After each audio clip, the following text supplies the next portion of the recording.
କେନ୍ଦେଇପୋଷି ରଜ ଉତ୍ସବରେ ଯୋଗ ଦେବେ କେନ୍ଦୁଝର ରାଣୀ।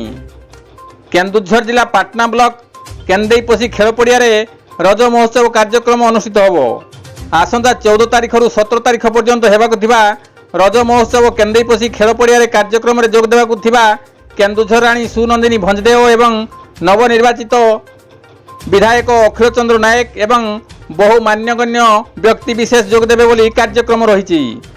କେନ୍ଦେଇପୋଷି ରଜ କମିଟି ସଭାପତି ଅଶୋକ କୁମାର ସାହୁ, ଯୋଗଗୁରୁ ଦିବ୍ୟଲୋଚନ ସାହୁ, ସମାଜସେବୀ ମିତ୍ରଭାନୁ ନାୟକ, ଆର୍ତ୍ତତ୍ରାଣ ସାହୁ ସୁମନ୍ତ ବେହେରା, ବିଜୟ କୁମାର ମାହାତ ପ୍ରମୁଖ କେନ୍ଦୁଝର ରାଣୀଙ୍କ ବାସଭବନକୁ ଯାଇ ନିମନ୍ତ୍ରଣ ପତ୍ର ଦେଇଛନ୍ତି।